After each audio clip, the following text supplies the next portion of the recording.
Welcome to the Food Junkies podcast. Here, we aim to bring you the experience, strength, and hope of professionals working on the front lines in the field of food addiction. Our mission is to educate you, the listener, and increase overall awareness about food addiction as a recognized disorder. Here, we discuss all things recovery, exploring the many pathways people take towards abstinence in order to achieve a health-forward lifestyle. We hope to inspire you to thrive rather than just survive. So stay positive, make a change for yourself, and share your journey with others. And hopefully the message will spread.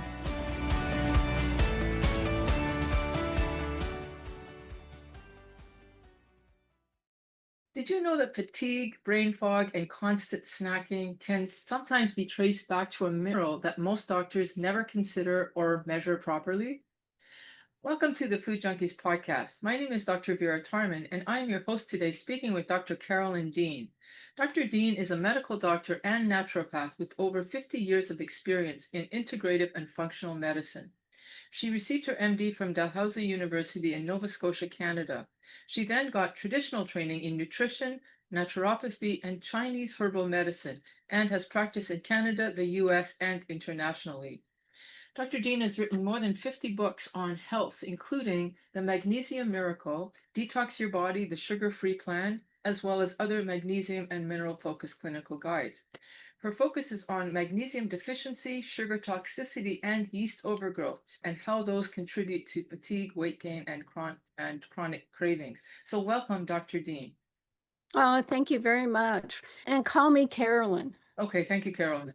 Tell us what got you interested in functional medicine, especially after you were an established MD, and then after that, what got you interested in things like minerals, magnesium, etc. It did happen before I went to med school.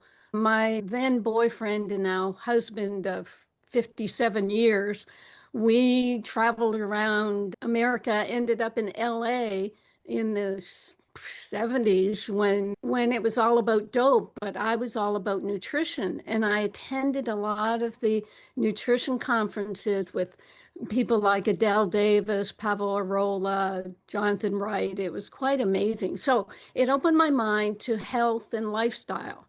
And when we came back to Halifax, Nova Scotia, I went into a biology degree. And all of a sudden, I was in classes with pre-med students.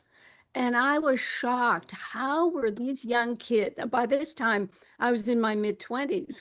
And I thought, how can they don't know anything. So Vera, I marched over to the Dean of Medicine office at Dalhousie.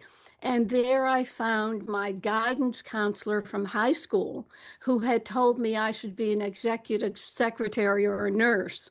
And here I was in the top 3 of the school in marks. I was vice president of the student council.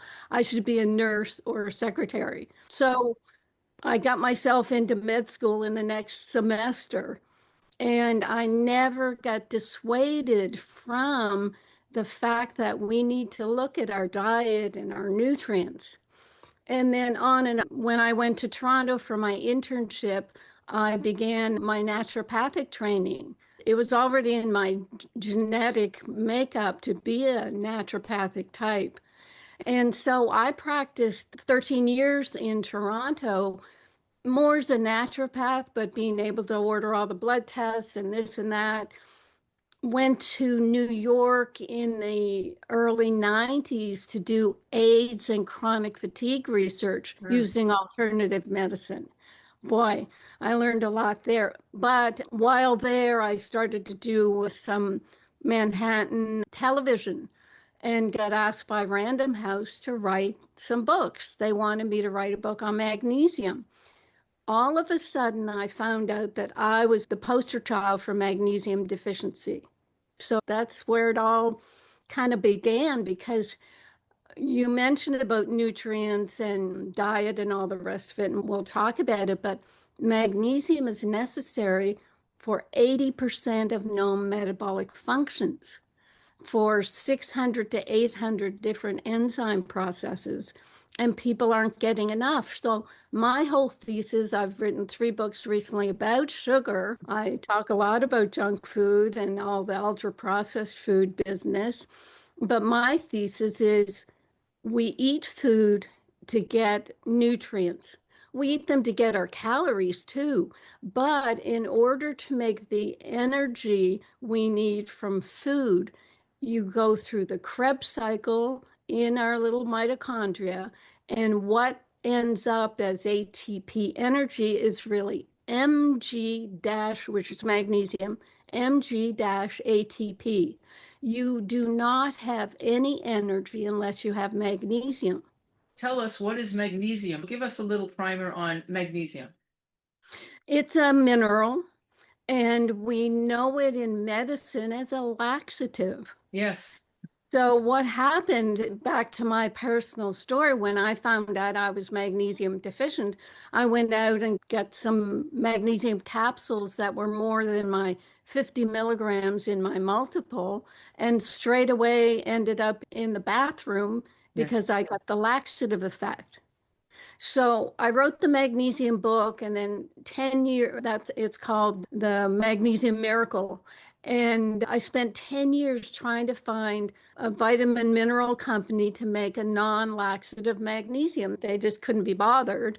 They said, we're doing fine with what we got. And what you have in the mineral industry is magnesium and mineral compounds. A compound is like a magnesium chloride or magnesium citrate, magnesium glycinate. Yeah. The accessory to magnesium is another element that the body has to break apart. It's called dissociation in the bloodstream. The magnesium rides off into the sun. It rides off, the chloride rides off. But because magnesium is so hyperactive, it immediately joins back up to something. And it means that magnesium ion, it's actually in an ionic state, it doesn't have a chance to be fully absorbed. So, And it's that extra element that's what causes the diarrhea and the other gastric effects?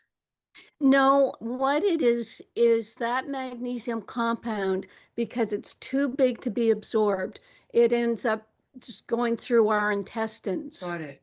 And that becomes the laxative effect, the lack of absorption. So for 10 years after I wrote the book, I tried to find somebody, word get out, a chemist and I got together, and he made a non-laxative magnesium to the point where, with my headaches and twitching eyes and choking sometimes on supplements, heart palpitations, leg cramps, all magnesium deficiency symptoms.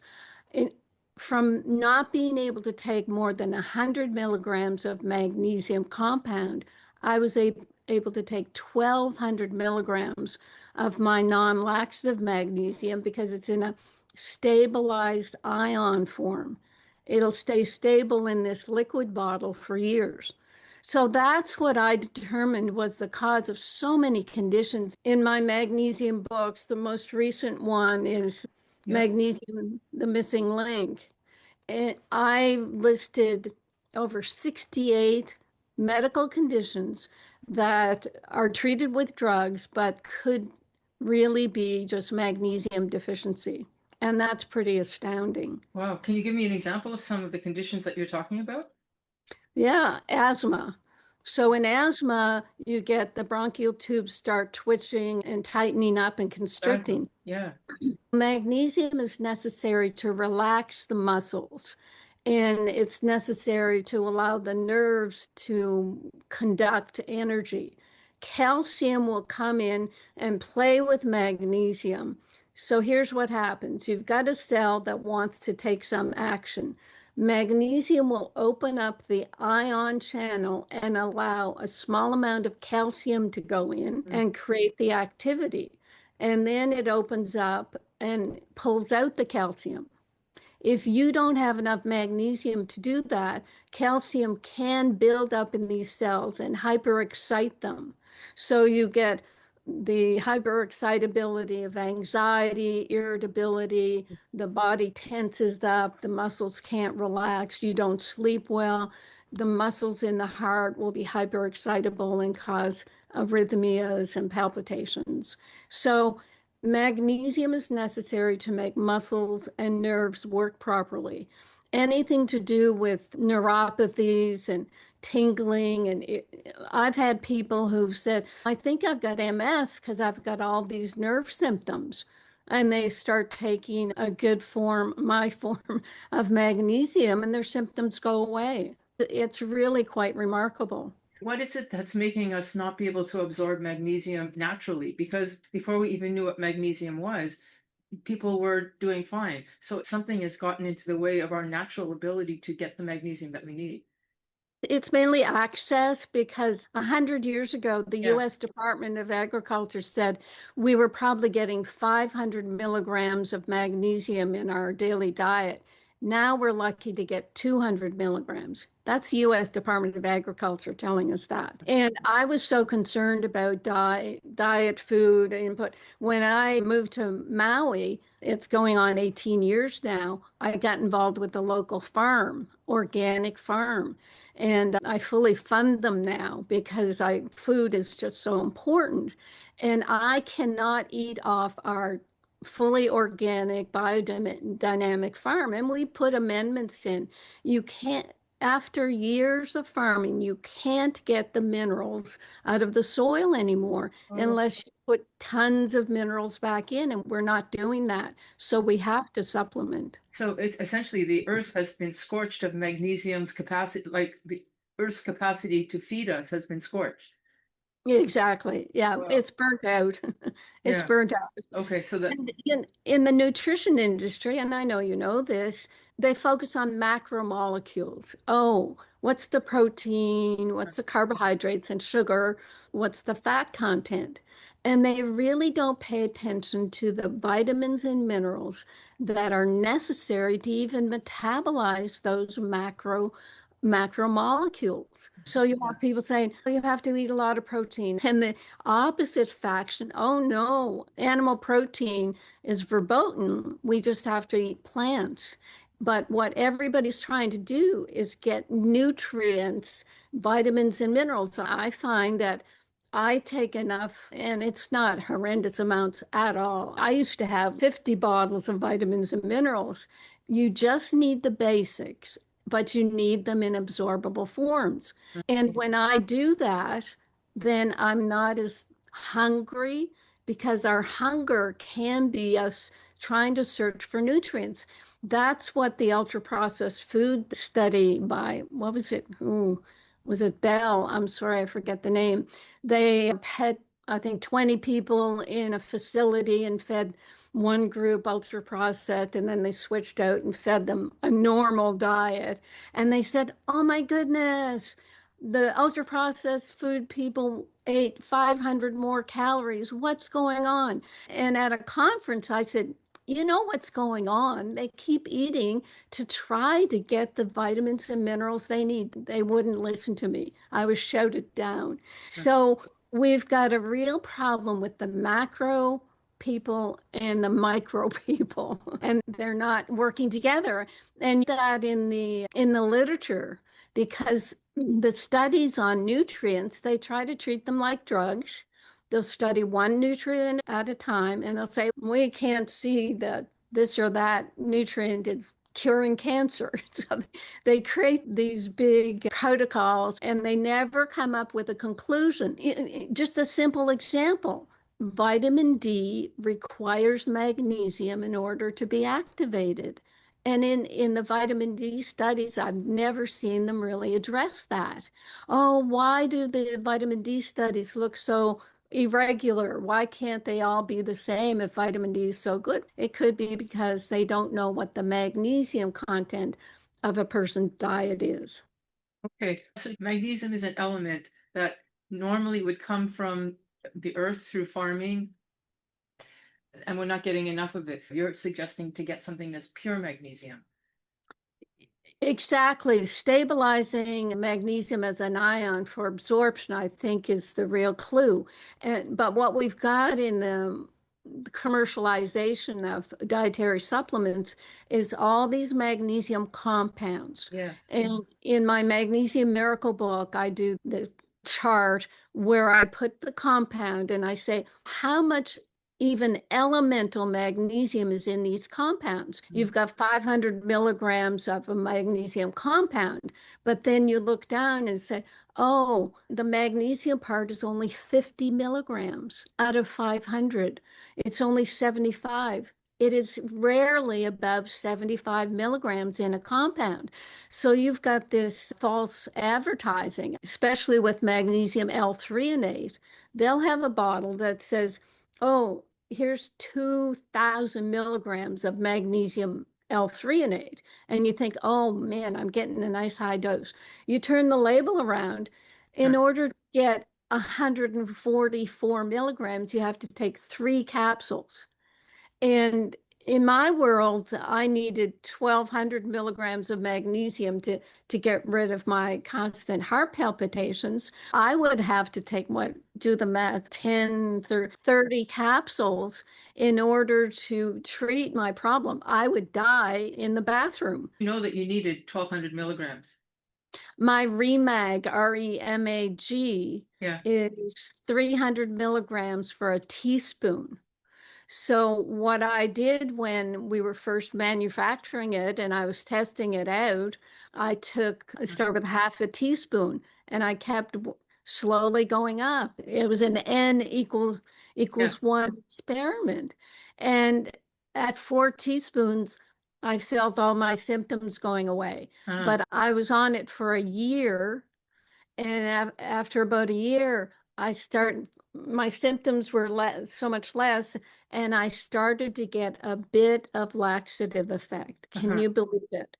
So my cells were saturated, and now I'm only taking about a teaspoon and a half, 450 milligrams throughout the day in a liquid so that I keep my cells saturated. The thing about minerals is the body really needs them throughout the day. When you take one shot of, if I took all my magnesium at once, I might cause a bit of laxative effect. I see. So yes, these compounds it's so deceptive because magnesium in any amount and any type is going to be beneficial. All the original studies on magnesium were done with magnesium oxide, which is a huge laxative. But there was a lady entrepreneur who had a magnesium oxide company, and she gave bottles of magnesium to all these researchers to do magnesium studies. So they said, okay, magnesium oxide, this amount, it'll get rid of all these symptoms. So any amount, even brain symptoms, taking magnesium oxide. Like And brain also, fog. yeah, you have a population that's very constipated, so the laxative effect can be helpful. Any amount of magnesium is going to be helpful.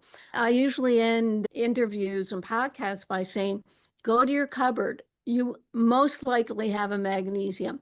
Take it, take small amounts throughout the day. If it's a capsule, open it, and you'll see the benefits. But if you want to go into the saturation point of taking magnesium, then you would investigate my REMAG. I have magnesium in my house and I use it for its laxative effect. I use magnesium glycinate. I'm dissuaded by using too much because it also has a calming effect, which is great at night, but not during the day. I don't want to feel sleepy. Yeah, that's interesting. That I don't see that with our liquid magnesium when people take it through the day, because remember what I said about ATP? Yes. You need the magnesium to make your ATP energy. So you do need to take it in the day. The body works it out. It really does work it out that, okay, I'll give you energy during the day and I'll calm you during the night. But the way people talk about magnesium is for sleep or this or that, they're Calm you talking down. about it as if it were a drug. But Yes. what I'm talking about is if you take it gradually through the day, you give your body the chance to utilize it the way it wants to use it in the 600 to 800 different enzymes in everything in the body. Getting around to the sugar business, what we found with our customers is after a couple of months of taking Remag, they'll start saying, "Oh, I felt so much better, this and that, and this and that. But now I have a coated tongue, I have itchy ears." Women might say they had vaginitis. And what's wrong? The Remag is making me worse, or what? And we say, "Oh, this is good. Your body's immune system has woken up and you're starting to have yeast die off." The big thing about sugar is it creates yeast overgrowth. You feed the intestinal yeast with sugar, and the yeast are crawling up from the large intestine where they should be living. They're crawling up usually because of antibiotics, chlorine in the water, all the things that kill off the microbiome in the small intestine. And the yeast will come up and fill in the gap. And in the small intestine, yeast are in a thread-like stage. They're no longer the budding yeast in the large intestine. These threads, they poke holes in the small intestinal wall and or lining, and they allow a leaky gut to occur, and you're absorbing yeast toxins. So I say that the sugar gives you dopamine. It's a reward. It makes you feel a bit high. But when you get yeast involved, then you get foggy, you get brain fog and fatigue. The toxins that are absorbed through the leaky gut, they start causing even psoriasis type symptoms with a chemical substance called zymogen. Yeast are producing alcohol, and so you'll feel a bit drunk. They're producing acetaldehyde, which is a poison and a toxin that we get in car exhaust and cigarettes. Yeah. So in my world, I say that most chronic diseases are magnesium and mineral deficiencies and yeast overgrowth. And if we can get those under control, then we have a fighting chance. And the yeast overgrowth occurs because we're feeding our microbiome, including the yeast, sugar. Correct. Correct. At any one time in the bloodstream, we should only have 1 to 2 teaspoons of sugar. Above that, then the body, it's hard to metabolize. Where does it go? It ends up precipitating. This extra sugar can flood into kidneys, eyes, even the neurons and nerves. It floods in. The body tries to metabolize it. It ends up going into something called sugar called sorbitol. Sorbitol is too big to get out of the cells, and a buildup of sorbitol kills the cells, and that's causing the peripheral neuropathy that we see in diabetes. So sugar it is a poison. What happened to me back in Canada, in Toronto, I did the Dini Petty show. You remember Dini Petty? I do. So I did a few shows, but they asked me to do a Christmas show because they found out or whatever. We told them I was writing a book on sugar. So they had me on at Christmas, and the audience was all a bunch of school kids. So I brought my props and I spooned out, "Here, kids, 10 teaspoons of sugar are in this can of pop. And 20 teaspoons of sugar are in this milkshake." And the kids were, "Oh." And what happened? The sugar lobby groups came after me in such a big way. They would not stop. And that was in the late 80s. And so that's going back 50 years. Well, 50, 60 years ago, there was research showing that sugar was causing heart disease. And the sugar lobby groups and the manufacturers, they went crazy with this information. They buried it and they said, "Oh no, fat and cholesterol are to blame." So they pulled up some fake studies now that we see it. They fed some animals, they fed rabbits rancid cholesterol and said, oh my goodness, the cholesterol is building up in their arteries. Why wouldn't it? And with that information for the next 50, 60 years, they demonized fats and made us eat synthetic margarine, not eat egg yolks, all that horrible stuff of now we know it's the opposite. And they're fine. That's why we see so much about sugar now. You've been on about sugar for a long time, like I have, but it's only recently that everybody's, oh, actually, it's insulin resistance that's causing heart disease, because they're finally realizing that all the studies they did on cholesterol and all the statins in the world have not changed heart disease. Exactly. Yeah. Just to go back to the yeast story, you were talking about that we have natural yeast, that then there's an overgrowth from the large intestine into the small intestine. I have two questions. One of them is, what about yeast that you ingest from external sources like Engevita yeast or nutritional yeast? Should we be avoiding those? Some people, they're okay with it, but in some people, it does cross-react. So when I first started working with yeast overgrowth, I don't know if you remember, shoot, what was the show? There was a 90-minute show in Canada, a TV show. It might come to be back in the late 80s, 86. I was on a TV show with Dr. William Crook, who wrote the book on yeast. And it was 90 minutes and it was a call-in show. And they sent me a letter afterward and said they had gotten 80,000 calls that tried to jam into the show because people were so concerned about what we were saying about antibiotic usage, high sugar diet, stress itself can cause the normal budding yeast in the large intestine that is naturally there to help. It's to help metabolize sugars and carbs that end up in the large intestine to try to metabolize them and get rid of them. They have a place. You think of it, the corollary is mold and fungus in the forest, that a tree dies and mold and fungus break it down. If we didn't have mold, fungus, and yeast to break things down, we would be smothered in waste. So yeast overgrowth is huge, as I said, et cetera, et cetera. And the treatment, I said in the beginning, was avoid sugar, wheat, and dairy. And I got that from Dr. William Crook. Now we say sugar, gluten, and dairy. And by avoiding the grains, it usually gets rid of the baker's yeast part of things. I think sourdough bread, for example, is probably better. But there's this cross-reactivity, but also I think it's very basic. When you look at wheat flour, it's just a chain of glucose molecules. So you take a big chunk of bread in your mouth and chew it for a minute or two, it tastes sweet. Yes. It breaks down into sugar. So we were trying to stop feeding the yeast.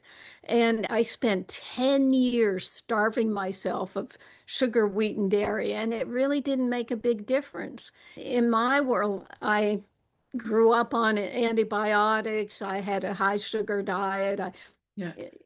Every night I'd eat a big plate of ice cream and a can of syrupy pears. It was horrible.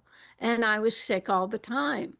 And that's what got me involved in diet and nutrition, because I said, I've got to do something better than this.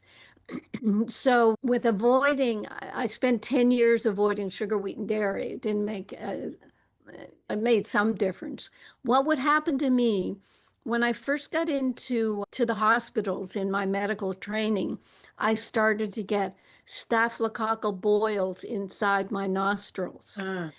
And I realized many years later, oh my gosh, my immune system was so weak from the yeast that staph, which is ubiquitous in hospitals, it just jumped into my nasal passages. Even to this day, if I start eating a lot of sugar, and I'm back to eating sugar because I created a protocol for treating yeast. To this day, I'll start to get a little itchy boil starting, and it's okay, back off. Can you explain why, when people quit sugar for 10 years, they mostly say they feel much better, but you're saying it didn't make much difference? Why not? Oh, yeah, it did make difference, but I had to keep strict. Yeah, So of course. I didn't want to live my life just not having any dopamine pleasure at all. Okay. And what I did is I worked with Saccharomyces cerevisiae. Sorry, Saccharomyces boulardii is a natural kind of antagonist to Candida albicans. It's a yeast itself, but it's used in the treatment of childhood diarrhea. So I thought, oh, they've got a lot of safety studies on that. I saw. So I worked with that and inulin, prebiotic, humic fulvic, which is pre and probiotics, and it has minerals. And I put that together along with our picometer stabilized ion of silver. And silver is hugely important in as an antimicrobial. It's still used in burn units where they'll put sheets of gauze in a silver solution and put it on people who have these horrible total body burns because it's the only thing that will keep them from getting infected. You said that the quitting the sugar helped, but you didn't want to stay to that. So you found another way to work with the yeast. And Correct. there was a lot of talk, like maybe 20 years ago, about candida. And I don't hear it anymore now, except now a little bit with the resurgence of people talking about the microbiome, which would include yeast and candida. When you talk about yeast, are you talking primarily about candida? Albicans? Yes, Yes. Candida albicans, definitely. Okay. And these conditions go through Yeah, up and down periods. And unfortunately, with the microbiome talk, they're focusing on bacteria. they They are. talk Yeah. about SIBO, small intestinal bacterial overgrowth, Yes. whereas there is small intestinal fungal overgrowth. And some people do talk about that, but it's fascinating because with the bacterial overgrowth, they often tell people to take antibiotics, which will make more yeast. Uh, And the other thing that I've been recognizing with the keto diet and the carnivore diet, paleo to a certain extent, is people think that the diet is what's really helping them with whatever condition.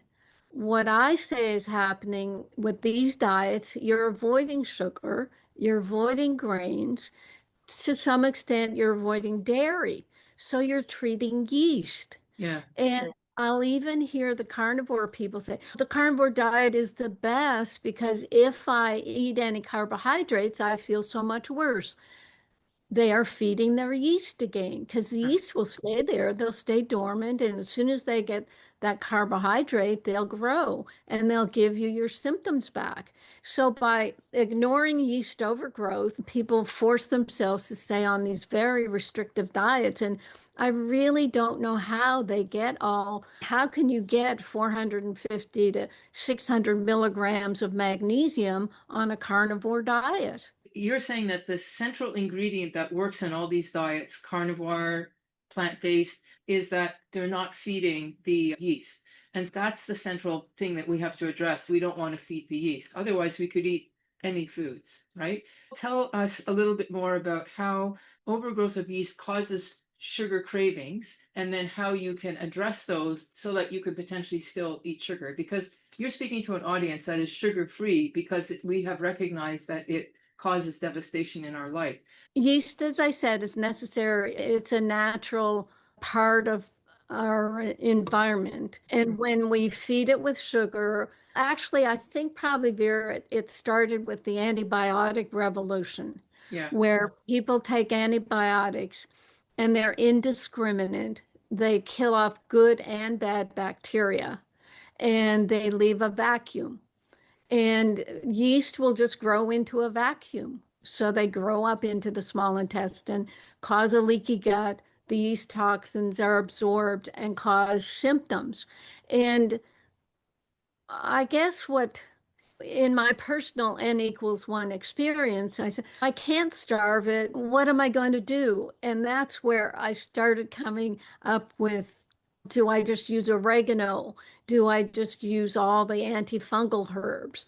And I worked with those for a while, and it's still, even oregano as a antifungal will kill off good bacteria. Huh. So that's where I just came upon the research about this yeast that pushes out candida and a few other ingredients, but especially the pico silver. Pico silver is it's a stabilized ion of silver, and they've done studies to show that it actually stimulates the bone marrow to make naive stem cells, and they can go and help heal the leaky gut and do this and that. So I guess people would just have to experiment with, maybe I'll try my protocol and see how I feel. I'm imagining this vision of the yeast that belong in the lower intestine crawling up into the small intestine, and then we eat sugar, creates the Right. leaky gut, etc. And so now, if we take your protocol, somehow that will stop that leaky gut from happening, or will not fuel the yeast from getting overgrown. I should expand the picture a Yeah. bit. I don't want to imply that if you take my Flora Revive antifungal and my Pico Silver, that it's going to cure everything. Because what I start with is magnesium. And then I go to a multiple mineral that has stabilized ions. And that has an incredible effect on the thyroid. And the thyroid, when your metabolism is slowed down, your body temperature is lower, that enhances yeast overgrowth. So 9 of the 12 minerals in this Remite multiple mineral will are necessary to grow to synthesize thyroid hormones. You don't have to wait until your thyroid dies and you give yourself thyroid hormone replacement. I say if you take the minerals, I got off my 60 milligrams of Armour thyroid after 6 weeks on my multiple mineral because I was making my own hormones. And then you have to look at your vitamin D3 with K2. Vitamin D3 is so important. It's a hormone itself as well as a vitamin, and it's doing all kinds of immune system work in the body. You need your omega-3s. I don't use omega-3 fish oils because I think most fish oil is contaminated. I use omega-3 from algae, and I put in 2 fat-soluble vitamins, vitamin A and vitamin E, just to round it out and make it more absorbable. That's the basis.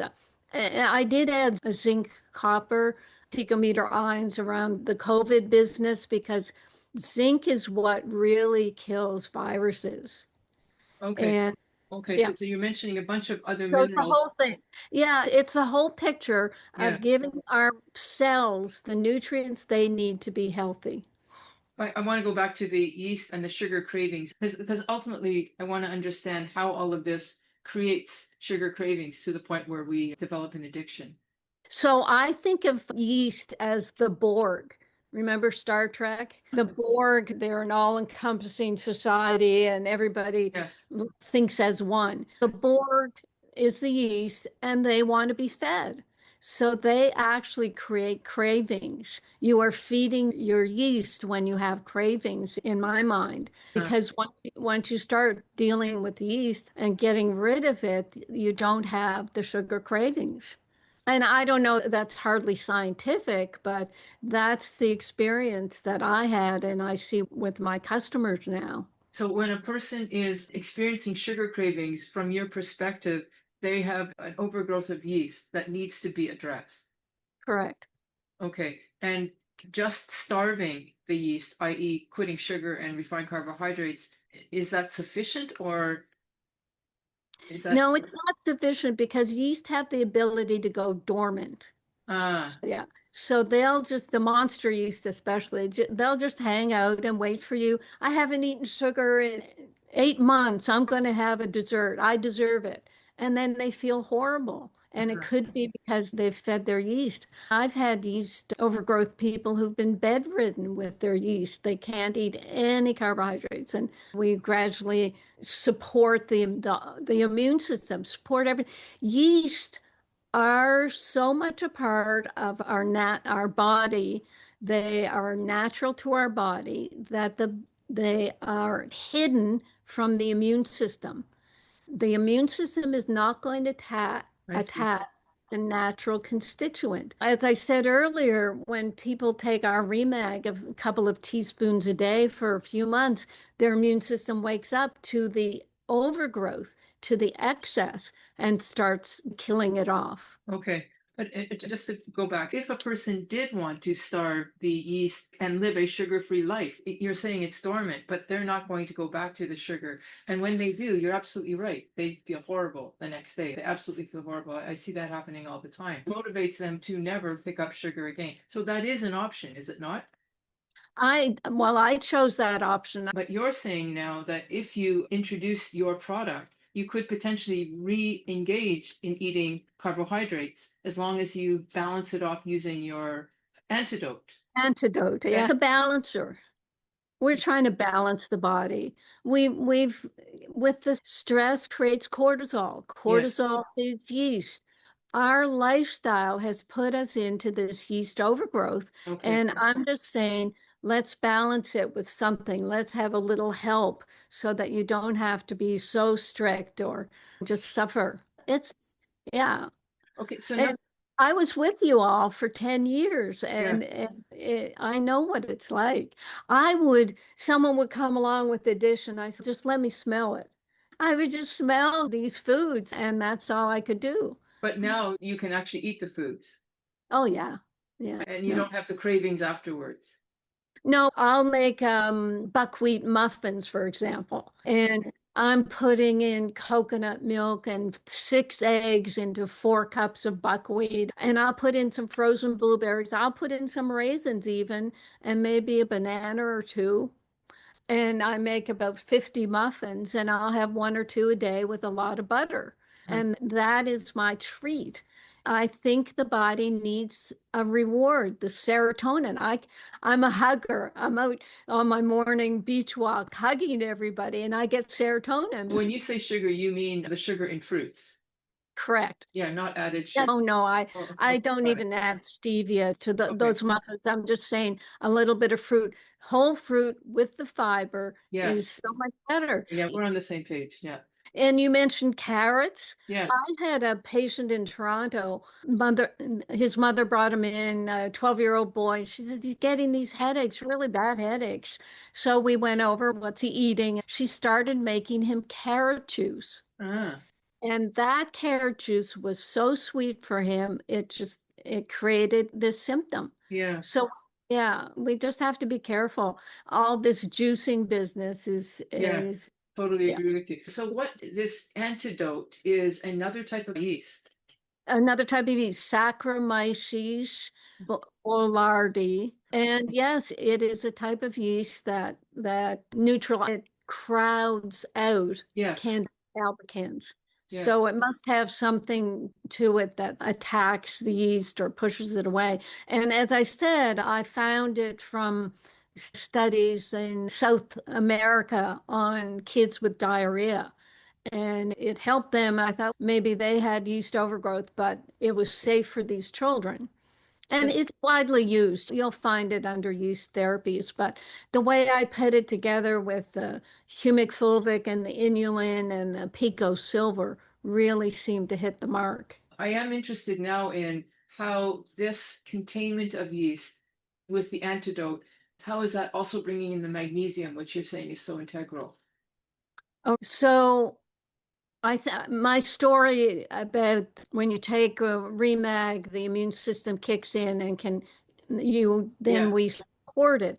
There's also interesting work. I forget which book I put it in, maybe one of my sugar books, that in order to metabolize glucose and sucrose, you need, what is it, 27 molecules or 28 molecules of magnesium.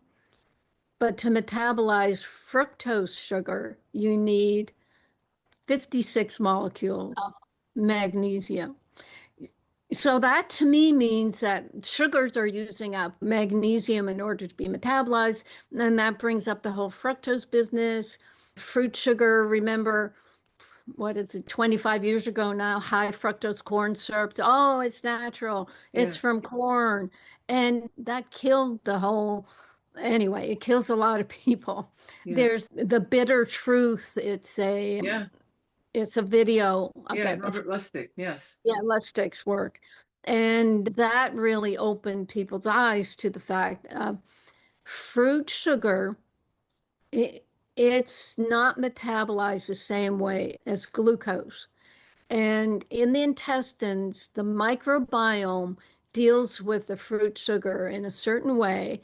And if it doesn't, if the microbiome is out of balance, that fruit sugar ends up going to the liver and causing fatty liver disease. So people who say, "Oh, I've got a cookbook," and or the plant-based people especially, they'll put their sugar recipes with using a ton of fruit and fruit juices in the first chapter because most it's hard with a plant diet to make it really tasty. You have to really use your spices and your sugars. Yeah. So we got really too focused on fruit. I've seen blog posts or more like TikToks that say, "I think you should be eating 16 bananas a day." Oh my God. And when you do the math on the amount of sugars, start reading labels. Someone was showing me yesterday this, I don't even want to say the name, but it's got 30 ingredients, a lot of fruits, all organic. They're really pushing, oh, we're organic, even though organic labels can say organic, even though if it's up to 80% organic, the rest can be poison. So this, it's being marketed. They're putting all their money into marketing through celebrities and influencers. And I looked at the label and I said, oh, it's got 2 teaspoons of sugar in every dose. And Yeah. what's that going to do when, I don't know if I said already, the body only has 1 to 2 teaspoons in the bloodstream at any one time. So any extra is an overload and it gets dumped where it shouldn't be. Yeah. What about weight gain? How does magnesium and yeast overgrowth cause weight gain? Magnesium deficiency and yeast overgrowth.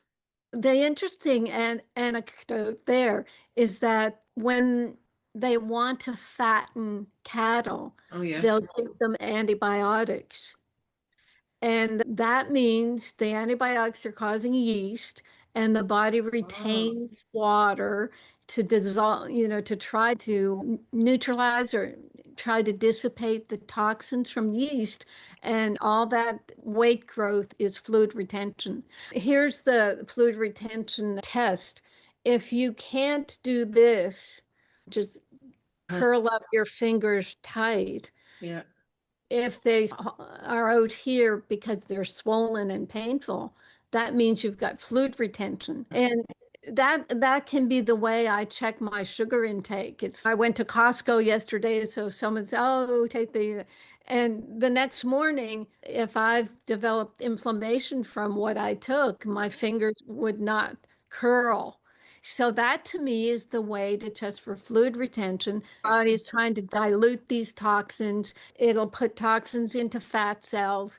The fat cells say, oh, we need more fat cells. So the fat cells grow. So it's this vicious cycle. Getting to your sugar-free plan and your sugar-free book, Detox, can you tell us what you do? It sounds like you probably use magnesium. I think knowledge is power here because when people are feeling addicted and oh, I have to have sugar to feel good, there's a mental drama going on. And I think the books that I write, I try to give people the information. This one is Detox Your Body. I Yes. did 3 sugar books. They made me take a picture, the recipe book. Yeah. Um, I think if you can make a case and intellectually people say, oh, yeah, sugar does this and that, maybe I should. You have to get your mind in the game first. If you approach a sugar-free lifestyle and you're constantly contradicting yourself, it's not going to work. There's so many ways to look at this. I didn't even get to say this. I'm going to throw it in. Did you know that sugar, glucose sugar, and vitamin C are both transported on insulin? No. So if you eat a lot of sugar, Yes. then it will take up your insulin transport receptor sites and won't transport vitamin C. So that's why when you eat a lot of sugar, you get sick because your vitamin C is not in the cells to act as an antioxidant against the waste materials that happen due to just normal metabolic function. And it's not there to make collagen. Vitamin C is necessary for collagen production. But and that is where vitamin C makes your arteries strong. If you don't have vitamin C, then you get into heart disease. And that's where I think the sugar business causing, not business, but the sugar research showing that it caused heart disease was linked to vitamin C deficiency. The other thing that a lot of people don't know is humans don't make their own vitamin C. Humans, apes, and I think guinea pigs, they don't make vitamin C. A million other species make their vitamin C. Mice in research labs are constantly making vitamin C and contradicting all the mice studies. Humans are told, oh, you only need 90 milligrams of vitamin C. Everybody should go back and look at the Linus Pauling work. Linus Pauling was not just telling us to use vitamin C to prevent the common cold. He was working on heart disease. And he said, weight for weight, humans need maybe up to 10,000 milligrams of vitamin C.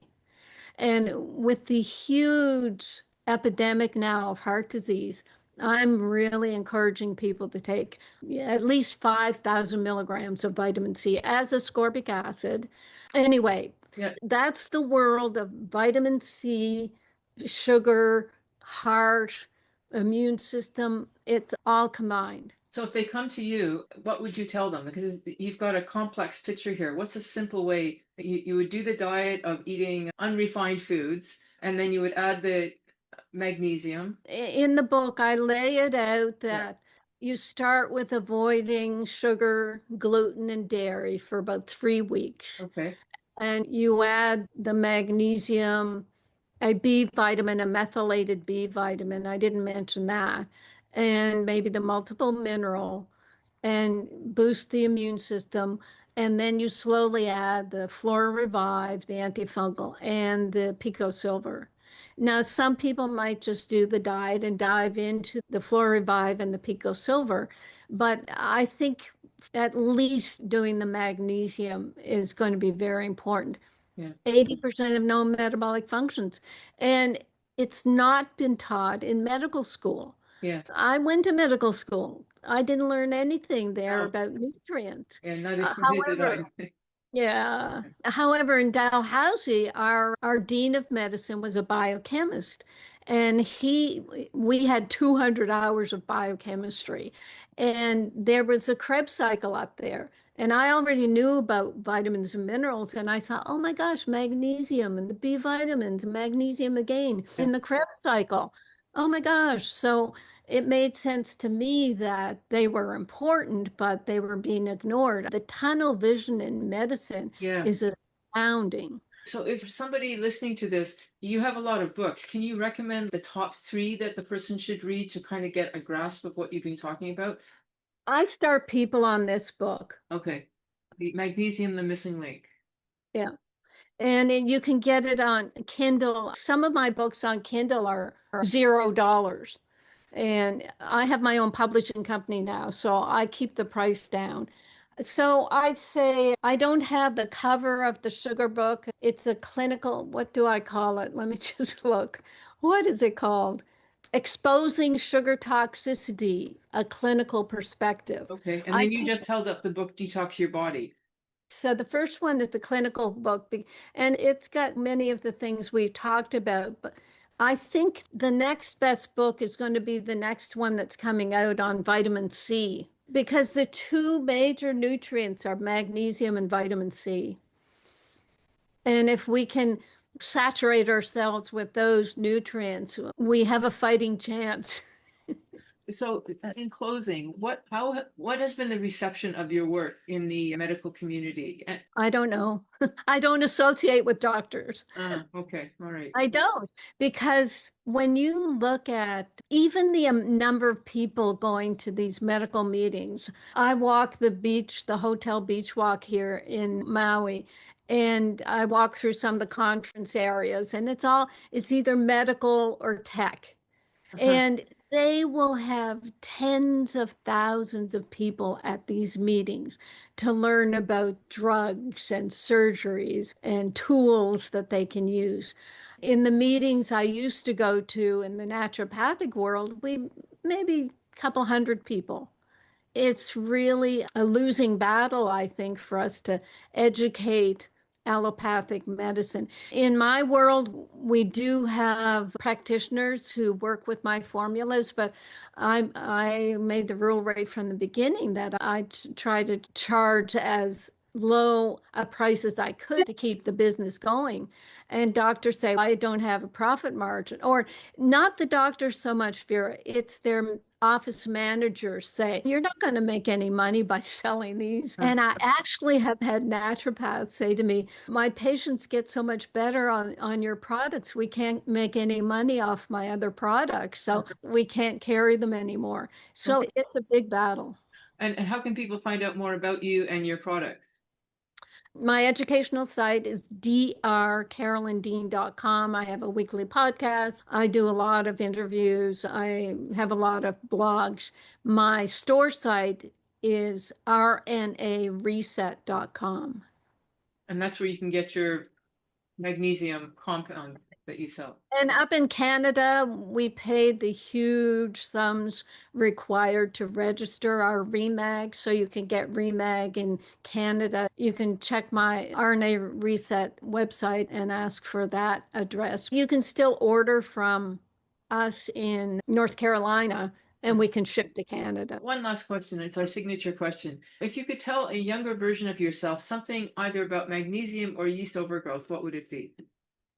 Wow.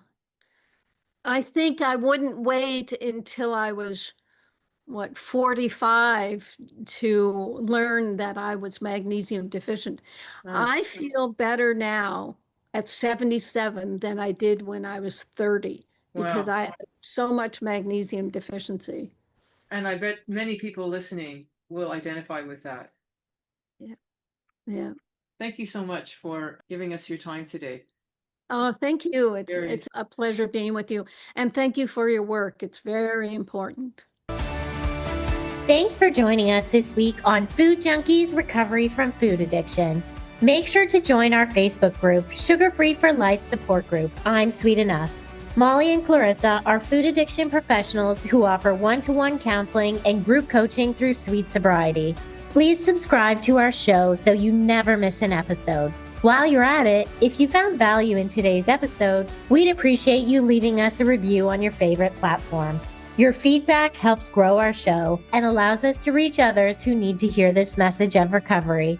Don't forget to pick up a copy of Dr. Tarman's book, Food Junkies. And as Vera always says, the power is ours.